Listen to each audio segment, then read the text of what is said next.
Imagine reaching the very top of the world, sold-out arenas, private jets, a beautiful young family, and then, almost overnight, choosing to walk away from it all.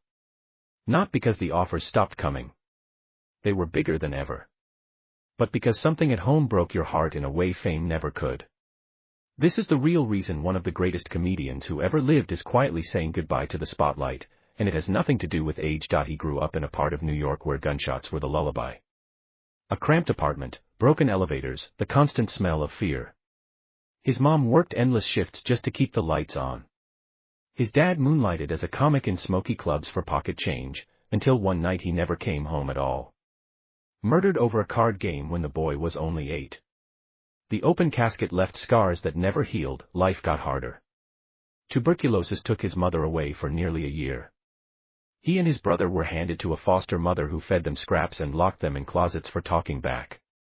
Bruises no teacher ever asked about. Nights so cold they slept in their coats. That darkness could have swallowed him whole. Instead, it taught him how to make people laugh so hard they forgot their own pain. By 15 he was sneaking into Manhattan clubs, lying about his age, bombing on stage week after week until one night the room exploded. The laughs felt like oxygen. He dropped out of college after a handful of classes and told his mother, "I'll be on television by Christmas." She didn't speak to him for weeks. 3 months later he was a cast member on the biggest comedy show in America. At 19 years old, what followed still feels impossible. He turned forgotten scripts into $100 million classics. He improvised lines that became catchphrases for generations. He wore red leather and told jokes so raw that half the country cheered. And the other half picketed theaters. He became the first black actor to carry massive action comedies on his back alone. Studios rewrote rules because of him. He bought his mother a house. He built an empire. He became untouchable, but empires come with shadows. Bad jokes from a different era came back to haunt him. Tabloid scandals. A messy divorce that bled across front pages. A night in 1997 when police lights lit up mistakes he never thought would see daylight. Lawsuits. Lost friendships. Regrets that kept him awake. He apologized when he was ready, years later than some wanted, sooner than others expected.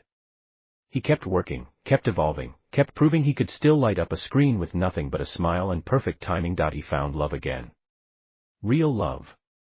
A partner who gave him 2 more beautiful kids and quiet evenings that felt like winning the lottery after decades of noise. He started saying no to $100 million sequels. Started turning down world tours. Started showing up to school plays instead of premieres. If this story moves you even a little, the kid who crawled under the bed during shootouts becoming the men who made the whole world laugh, do me a favor and share it.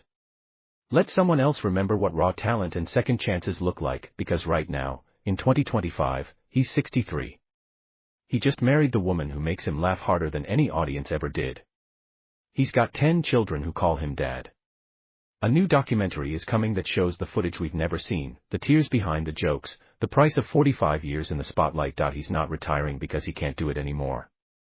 He's walking away because, for the first time in his life, something matters more than the stage lights.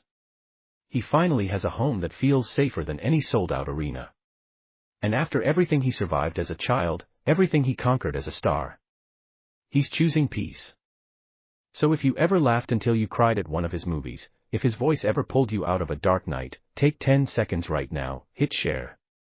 Let the algorithm remind the world that legends don't always have to keep running. Sometimes the bravest thing they can do is stop, turn around, and go home. And if you're here to the end with me, thank you. Like, subscribe, ring the bell, whatever you feel. Because stories like this, they deserve to keep living. Just like he does, finally happy, finally whole, finally saying goodbye on his own terms.